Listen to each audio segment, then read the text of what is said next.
El viento aullaba como un lobo herido cuando abrí la puerta de la cabaña, y allí estaba él, Héctor, con los ojos hundidos en sombras que no eran solo del crepúsculo. No deberías haber venido, murmuró, su voz ronca como el eco de un flamenco olvidado en las tabernas de Valladolid.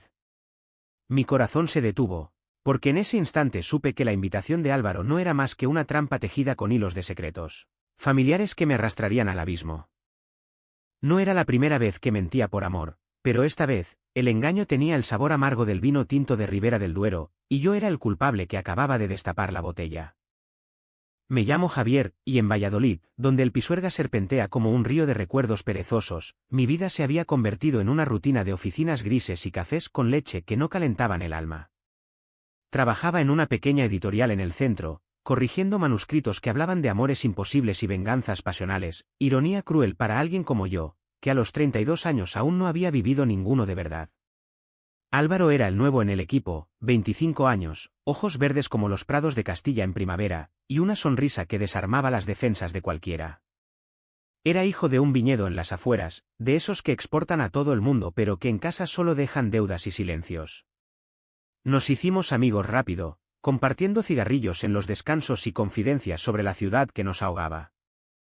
Venga, Javier, tienes que venir a la cabaña este fin de semana, me dijo un viernes al atardecer, mientras el sol teñía de oro las cúpulas de la catedral. Mi padre la ha arreglado, hay barbacoa, vino de la casa y, quién sabe, quizás hasta un poco de aventura. Su guiño fue juguetón, pero había algo en su voz, un matiz de urgencia que no supe interpretar. Yo, que siempre había sido el observador, el que se quedaba en las sombras de las fiestas, accedí. ¿Por qué no? Álvaro me hacía sentir vivo, como si Valladolid pudiera ser algo más que un mausoleo de rutinas. El sábado por la mañana, conduje mi viejo SEAT por la A62, dejando atrás el bullicio de la Plaza Mayor. El paisaje cambiaba. Las llanuras áridas daban paso a colinas salpicadas de encinas y viñedos dormidos en invierno. La cabaña estaba en las afueras de Peñafiel, un rincón olvidado donde el Duero se ensancha y el viento lleva el aroma de la tierra húmeda. Aparqué junto a un roble centenario y caminé por el sendero de grava, con el corazón latiendo al ritmo de una saeta que recordaba de las procesiones de Semana Santa. Llamé a la puerta de madera astillada, y entonces ocurrió, no fue Álvaro quien abrió, sino un hombre de unos 50 años, con el rostro curtido como el cuero de un botijo viejo, barba entrecana y ojos azules que perforaban como el frío de la meseta. ¿Quién coño eres tú?, gruñó, su voz grave y con ese acento castellano puro, de las gentes que no perdonan. Llevaba una camisa de franela desabotonada, revelando un pecho ancho marcado por años de trabajo en el campo, y en su mano derecha, un vaso de vino medio vacío. Me quedé paralizado, balbuceando mi nombre como un idiota. Javier. Álvaro me invitó. Él entrecerró los ojos, y por un segundo, juré ver un destello de algo más que hostilidad, curiosidad, quizás, o el fantasma de un deseo reprimido. Álvaro no está, dijo secamente, haciéndose a un lado para dejarme pasar. Se ha retrasado en la ciudad. Entra, no vaya a ser que te congele el culo ahí fuera. La cabaña era un refugio rústico, paredes de piedra, una chimenea crepitante con troncos de olivo, y una mesa larga cubierta de botellas de Rioja y platos de jamón serrano. Olía a humo y a algo más, un perfume terroso que se pegaba a la piel. Héctor, así se presentó, era viudo desde hacía 10 años. Su esposa había muerto en un accidente de coche en la N-122, dejando a Álvaro solo con un padre que, según los rumores de la oficina, era un lobo solitario, bebedor empedernido y homofóbico hasta la médula. Siéntate, ordenó, sirviéndome un vaso sin preguntar.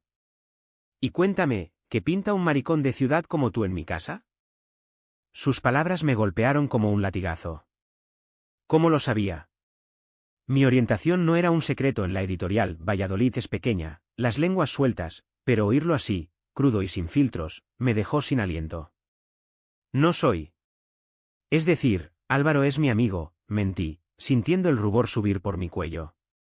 El río, una carcajada ronca que retumbó en las vigas. Amigo, dice. Mi hijo no invita a amigos a la cabaña a menos que quiera algo más. Pero yo lo conozco, Javier. Y a ti, también te estoy conociendo. Se sentó frente a mí, demasiado cerca, sus rodillas rozando las mías bajo la mesa. Hablamos o más bien, Él habló de la viña, de cómo el cambio climático jodía las cosechas, de las noches en que el silencio de la campiña le comía el alma. Yo escuchaba, hipnotizado por la forma en que sus manos, callosas y fuertes, gesticulaban como si invocaran un duende gitano. Horas después, cuando el sol se hundía tras las colinas, Álvaro llegó por fin, con una bolsa de provisiones y una excusa balbuceante sobre un atasco en la autovía. «Papá». «Ya lo has asustado», bromeó, abrazándome con efusividad. Pero en sus ojos había un brillo nervioso, y en los de Héctor, una sombra que no se disipaba. Esa noche, alrededor de la barbacoa, con el humo elevándose como oraciones al cielo estrellado, bebimos y reímos. Álvaro contaba anécdotas de la universidad en Salamanca, yo agregaba chistes sobre editores gruñones, y Héctor observaba. Sus miradas se cruzaban con las mías por encima de las llamas, cargadas de una electricidad que no era solo del fuego. «Cuéntame de ti, Javier», dijo de repente, pasándome un trozo de costilla. «¿Qué hace un hombre como tú en una ciudad que te come vivo?» No sé qué respondí, pero recuerdo el roce accidental de su dedo contra el mío al pasarme el plato. Fue como una chispa en pólvora seca. Álvaro no lo notó, estaba demasiado ocupado con su teléfono, enviando mensajes a quién sabe quién. Esa noche, dormimos en literas improvisadas, Álvaro en el sofá, yo en la habitación de invitados, y Héctor en su cuarto al fondo. Pero el sueño no llegó. Me levanté a medianoche, sediento, y en la cocina oscura, lo encontré a él, de espaldas, sirviéndose un trago de orujo. «No puedes dormir, ¿eh?», murmuró sin volverse. Me acerqué, atraído por esa vulnerabilidad que exudaba como el sudor en una corrida. «Es la primera vez que vengo a un sitio así», confesé. Él se giró, y su rostro estaba iluminado por la luna que se filtraba por la ventana. «La primera vez siempre es la que duele más». No sé quién se movió primero. Sus labios contra los míos fueron un terremoto, ásperos y urgentes, saboreando a vino y a arrepentimiento. Me empujó contra la encimera, sus manos explorando mi cuerpo con una posesión que me dejó sin aliento. Fue rápido, feroz, como una tormenta de Castilla, ropa arrancada, gemidos ahogados, el riesgo de ser descubiertos colgando sobre nosotros como una guillotina. Cuando terminamos, jadeantes en el suelo de madera fría, él se apartó bruscamente. «Esto no ha pasado», siseó, abotonándose la camisa. «Y no volverá a pasar. Álvaro no lo sabrá nunca». Me dejó allí, roto y eufórico, con el sabor de su traición en la lengua. Al día siguiente, Álvaro actuaba como si nada. Propuso un paseo por los viñedos, y caminamos bajo el sol pálido de noviembre, hablando de todo y de nada. Pero yo no podía mirar a Héctor sin que el pulso se me acelerara. Él nos siguió a distancia, cargando una escopeta para ahuyentar conejos, dijo. En un claro, rodeados de vides desnudas, Álvaro se detuvo y me miró con intensidad. «Javier, hay algo que debo decirte». Su voz temblaba. «Mi padre. No es como parece». «¿Bebe por qué?» «Bueno, porque después de mi madre, todo se fue a la mierda». «¿Y yo?» «Yo te invité porque necesitaba que alguien lo sacara de su caparazón. Eres el único en quien confío». Sus palabras me golpearon como una bofetada. ¿Confianza? ¿Mientras yo acababa de traicionarlo en su propia casa? Asentí, mintiendo con una sonrisa, pero el secreto ya me carcomía por dentro. Esa tarde, mientras preparábamos la comida, Héctor me rozó la mano al pasar el pan. «Olvídalo», susurró. Pero yo no podía. Valladolid, con sus murallas invisibles, acababa de convertirse en mi prisión. Los días siguientes fueron un torbellino. Regresé a la ciudad, pero los mensajes de Álvaro llegaban como flechas. Invitaciones a tapas en el mesón de la cara, confidencias sobre su carrera estancada. Y luego, los de Héctor, anónimos al principio, luego directos, desde un número desconocido. «No puedo sacarte de la cabeza. Ven de nuevo». Cada palabra era un lazo que me ataba más. Me convencí de que era amor, o al menos lujuria elevada a poesía, como los versos de Lorca que leía en la oficina. Pero la culpa era un demonio que me susurraba por las noches, ¿y si Álvaro lo descubre? ¿Y si Héctor me usa solo para llenar un vacío? Una semana después, Álvaro me llamó histérico. «Mi padre está mal. Bebió demasiado anoche y dijo cosas». Ven, por favor. Conduje de nuevo a la cabaña bajo una lluvia torrencial, el Duero desbordándose como mis emociones. Al llegar, encontré a Héctor en la cama, pálido y tembloroso, con una botella vacía a los pies. Álvaro lloraba en la cocina. Es la depresión, Javier. Desde que mamá murió, ha sido así. Pero anoche. Mencionó a un hombre. Un amante del pasado. No sé qué hacer. Mi mundo se tambaleó. ¿Héctor Gay? Reprimido durante años, casado por obligación social en una España que aún lamía las heridas de Franco. Lo cuidé esa noche, sentándome a su lado mientras dormía un sueño agitado. Álvaro se derrumbó en mis brazos, confesando su propio secreto: yo también lo soy, Javier. Por eso te invité. Pensé que tú. Que quizás. No terminó la frase. Lo abracé, pero mi mente estaba en Héctor, en ese beso robado que ahora parecía el principio de una tragedia griega. La nieve cayó esa Navidad en Valladolid como un sudario blanco, cubriendo las plazas y los pecados por igual. Pasé las fiestas solo en mi apartamento de la Delicias, con una botella de cava y recuerdos que quemaban como carbón. Álvaro me había invitado a su casa familiar en la ciudad, pero decliné. La tensión era palpable desde la noche en la cabaña. Héctor se recuperó, según los mensajes esporádicos que me enviaba: estoy bien. No vengas. Pero sus palabras eran mentiras, y las mías también. En la oficina, Álvaro y yo fingíamos normalidad, risas forzadas en las pausas, correos sobre deadlines. Pero sus ojos me interrogaban, como si oliera la traición en el aire. Todo estalló en Reyes. Recibí una llamada de Héctor a medianoche: necesito verte. Ahora. Su voz era un rugido ahogado. Conduje por calles heladas hasta un bar cutre en el barrio de La Rondilla, donde el humo de los puros se mezclaba con el olor a fritanga. Él estaba en una mesa del fondo, rodeado de locales que lo miraban con respeto temeroso. Siéntate, ordenó, empujando un vaso de coñac hacia mí.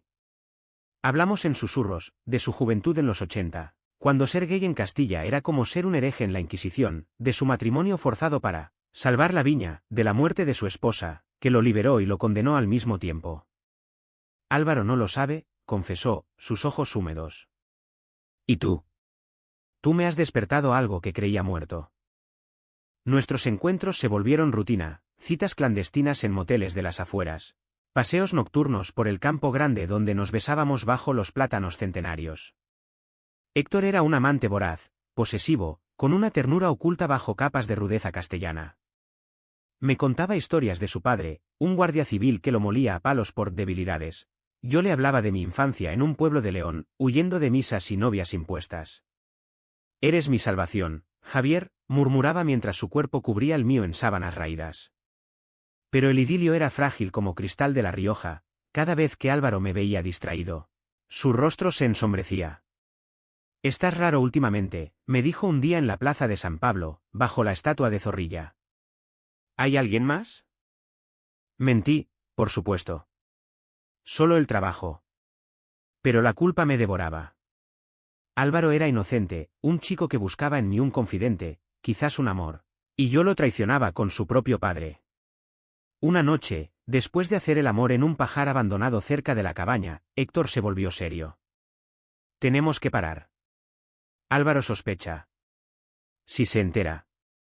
Lo destruirá todo. Sus palabras fueron un puñal, pero asentí. Lo sé. Sin embargo, no paramos. Era adictivo, el riesgo, la pasión, el sentimiento de pertenecer a algo prohibido en una tierra donde el honor familiar pesa como una cruz. El conflicto estalló en febrero, durante la feria de San Valentín en Valladolid. La ciudad bullía de luces y rosas falsas, parejas paseando por el paseo de Zorrilla. Álvaro me arrastró a una cena romántica en el Caballo, un asador legendario. Quiero que seamos algo más, Javier, confesó sobre el chuletón sangrante. Te quiero desde el primer día. Mi corazón se partió en dos, amor por su juventud vibrante, deseo por la madurez torturada de Héctor. Dame tiempo, supliqué. Esa misma noche, recibí un mensaje de Héctor: estoy en la cabaña. Ven. No puedo más sin ti. Fue. La nieve derretida convertía el camino en barro, y al llegar, Lo encontré ebrio junto al fuego, con una foto de su esposa en la mano. Ella lo sabía, sollozó. Sabía lo que era y me amó igual. Pero yo la traicioné con un capataz de la viña, años atrás. Lo mataron en un accidente, por maricón. Su confesión fue un torrente, el amante muerto, la culpa que lo carcomía, el alcohol como bálsamo. Lo abracé, y el sexo fue diferente esa vez, lento, desgarrador, como una expiación. Te amo, le dije por primera vez, y él respondió con lágrimas, yo también, pero esto nos matará a todos. Al día siguiente, el desastre. Álvaro me esperó en la oficina con una foto en el móvil, yo y Héctor, besándonos en el pajar, tomada desde lejos. «¿Cómo pudiste?», gritó, su voz rompiéndose como vidrio. «Es mi padre. El hombre que me crió solo, que se sacrificó por mí. ¿Y tú lo follas a mis espaldas?». Las palabras eran cuchillos, y en su rostro vi no solo rabia, sino una traición profunda, la de un hijo que veía su mundo desmoronarse. Intenté explicar, no fue planeado. Él está roto, Álvaro. Como yo. Pero él no escuchaba. Fuera de mi vida. Y dile a ese cabrón que no vuelva a mirarme a la cara. Huyó a Salamanca, dejando la oficina en caos. Yo, destrozado, conduje a la cabaña para confrontar a Héctor. Lo encontré empaquetando, me voy. Vendo la viña. No puedo destruir a mi hijo. Su decisión fue un mazazo, abandonar todo por un amor imposible. Quédate, supliqué. Hablemos con él. Pero Héctor negó, en esta tierra, el honor es sagrado. Y yo lo he mancillado por segunda vez.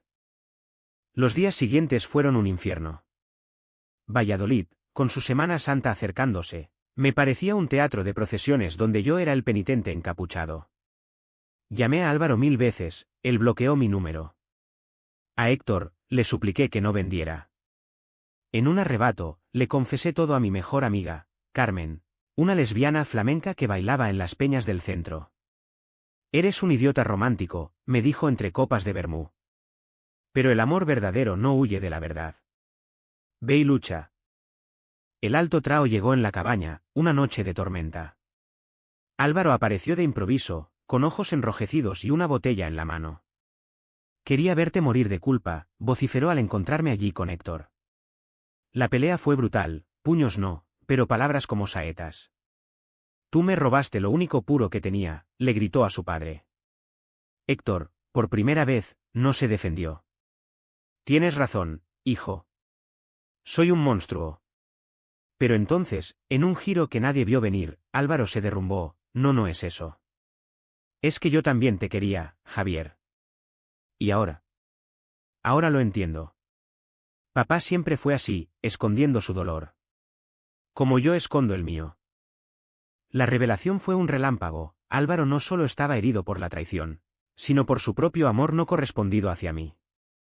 Y peor, había sabido de la orientación de Héctor desde niño, por cartas encontradas en el ático. Lo acepté, pero no a ti con él, confesó. El aire se cargó de confesiones, Héctor admitió su pasado, yo mi culpa, y Álvaro, su soledad. Lloramos juntos, 3 hombres rotos en una cabaña que olía a humo y a perdón posible. La primavera irrumpió en Valladolid como una bullanga de colores, azahares en las calles, procesiones de pasos dorados y el rumor del Duero despertando. Pero para nosotros, la reconciliación fue un camino de espinas. Álvaro volvió a la oficina, pero las miradas entre nosotros eran puñales envueltos en gasa. Hablábamos de trabajo, de libros, pero el elefante en la habitación, o mejor, en la cama compartida con su padre, nos asfixiaba. Héctor, fiel a su palabra, puso la viña en venta, pero no se fue, se quedó en la cabaña, trabajando como jornalero en fincas ajenas, un rey destronado que barría su propio orgullo. Nuestros encuentros se volvieron robados, yo escapaba los fines de semana, pretextando visitas a León, y Héctor me esperaba con cenas de migas manchegas y conversaciones que duraban hasta el alba. Esto no es sostenible, me decía, pero sus brazos me contradecían. Le hablaba de mis miedos, el estigma en una sociedad que, pese a los orgullos en Madrid, aún susurraba maricón, en las tabernas de Castilla. Él compartía los suyos, el fantasma de su amante muerto, la culpa por haber usado a su esposa como escudo. En España, el amor gay es como el toro, hermoso, pero siempre con cornas afiladas, filosofaba, citando a un poeta local que nadie recordaba. Álvaro, mientras tanto, se hundía en su propio abismo. Lo vi una tarde en el puente de la universidad, fumando solo, con el río reflejando su rostro demacrado. No te odio, Javier, me dijo cuando me acerqué. Pero duele. Ver a mi padre feliz por primera vez en años. Y saber que soy yo el que sobra. Sus palabras me destrozaron. Lo abracé, y en ese abrazo platónico sentí el peso de lo que podría haber sido. No sobras, le aseguré.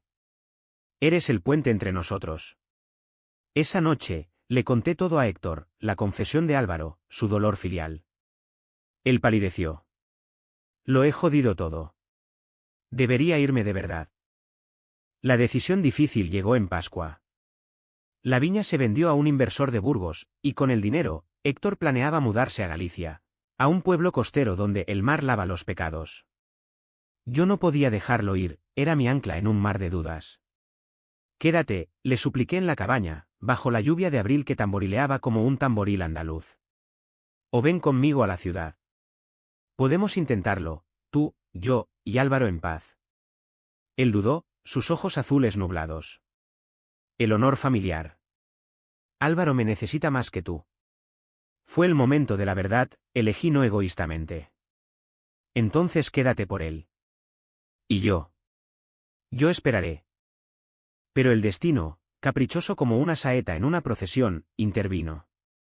Álvaro irrumpió esa misma noche, empapado y furioso. No te vayas, papá. He sido un cobarde.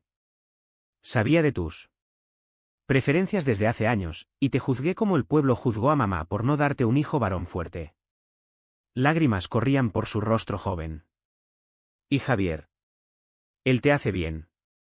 Lo veo en tus ojos. ¿Solo? No me dejes fuera. El abrazo que siguió fue el de una familia reconstruida, torpe, llena de cicatrices, pero real. Héctor sollozó como un niño, y yo, en el medio, sentí por primera vez que el amor no era posesión, sino liberación.